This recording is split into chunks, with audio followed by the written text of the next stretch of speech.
Jangankan harta kami, jangankan anak kami, jangankan suami kami, jangankan rumah kami, jangankan jabatan kami. Inna lillah, diri kami ini pun milik Allah, bukan punya kami.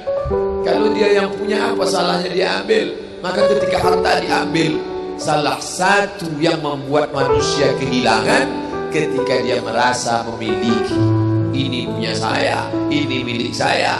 Kalau orang sudah terlampau memiliki, maka ketika hilang muncul kekecewaan.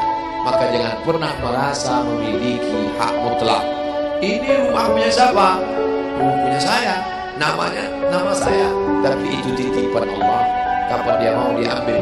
Kalau yang menitipkan mengambil, tempat penitipan barang, kita cuma tukang jaga. Pak, titip helm ya, ya, ini nomornya. Pak, titip mobil ya, ya, ini parkirnya. Pak, titip HP ya, ya, ini. Pak, titip tas ya, ya. Kita cuma penjaga barang titipan. Lalu ketika pemiliknya mengambil, kenapa marah? Orang bukan punya kita kok. Ketika salah sangka, makanya kita ini selalu sering salah sangka. Kita sangka punya kita, padahal bukan punya kita. Makanya ujung surat Al-Baqarah, baca setiap hari. Asar dibaca sekali, subuh dibaca sekali dalam maksurat. Lillahi ma fis samawati wa ma fil ardh. Itu bukan mantra. Orang baca cepat karena ingin mau baca cepat maksurat. Lillahi ma fis samawati wa fil ardh.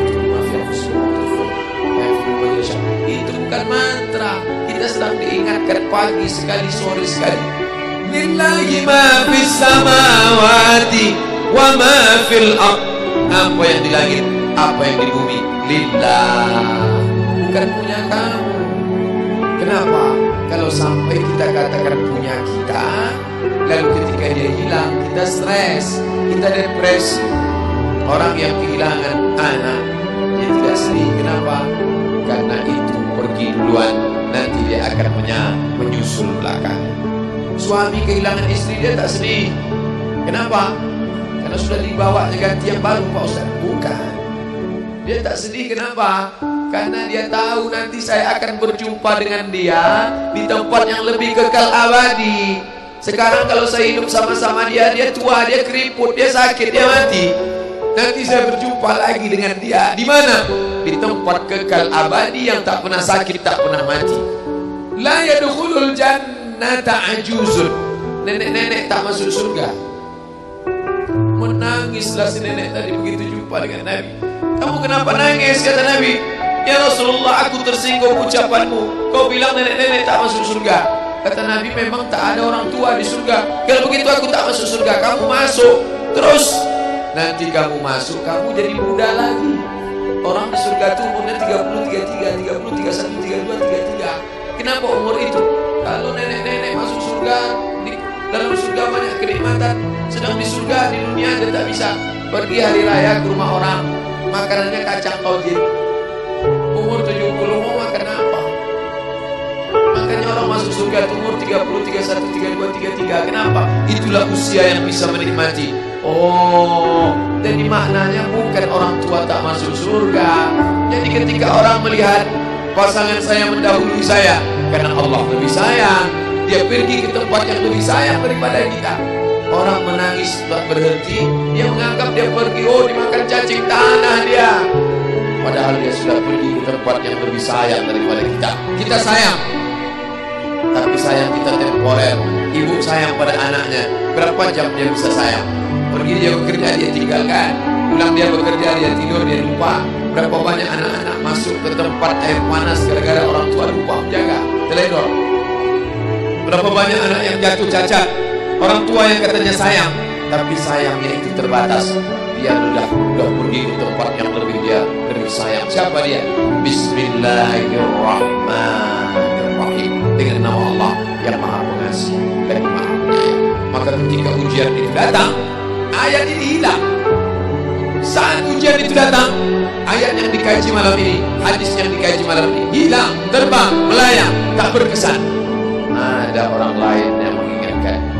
Tadi pagi saya takziah. wajah sahabat saya ini ustaz, tapi tadi wajahnya lusuh. Turun, nampak dia sedang bersusah hati, maknya meninggal dunia.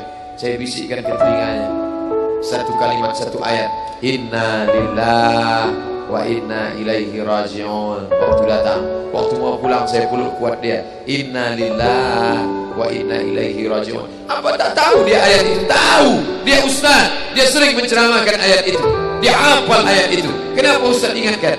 Hari itu ayat itu hilang dari kepalanya.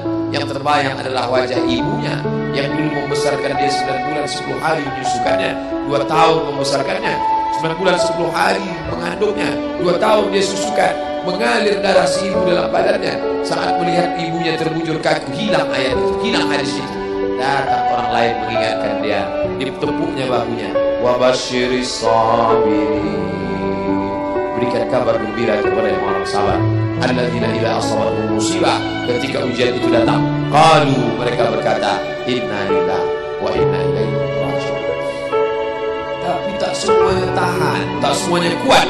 Ketika ujian itu datang, as-sadmatul ula, innamas sabru fi sadmatil ula, pukulan.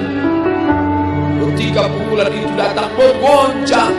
Berapa banyak orang bercerita, Pak Ustaz, ketika sampai berita itu rasanya lunak tanah ini dipijak, Pak Ustaz, bergoyang dunia ini, Pak Ustaz. Pukulan yang sangat kuat. Dan tak jarang ketika pukulan itu datang bertubi-tubi, akhirnya dia mulai senyum. Selama ini nengok orang lewat sini, lama-lama nengok oplet lewat sini. Apa yang dimuliakan Allah Subhanahu wa Ta'ala? Apa maknanya? Tidak ada tempat bersandar yang paling kuat kecuali dia. Bersandar di sebatang pohon, pohon akan laku. Bersandar kepada orang, orang akan mati.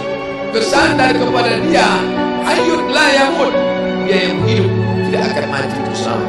Ya hayyu ya qayyum ya bani as-samawati wal ard ya zal jalali wal ikram ya fa'ilun lima yurid ya man aghada amran innama amruhu idza arada syai'an ay yaqula lahu kun. Maka berserahlah kepada dia. Makanya selesai sholat tadi kita diajak imam berserah kepada dia. La ilaha illallah wahdahu la syarika lah, lahul mulku wa lahul hamdu yuhyi wa yumiit. 4 inilah yang membuat orang kuat. Lahul mulku, kalau kekuasaanmu hilang, jangan kau sedih. Kenapa? Karena yang punya itu dia. Lahul mulku. Kalau kau dulu dipuji-puji orang, jangan kau sedih. Kenapa? Karena yang punya pujian dia. Lahul mulku wa lahul hamdu. Kalau keluargamu hilang, jangan kau sedih, karena punya dia. Yuhyi wa yumiit. Dia yang menghidupkan, dia yang mematikan.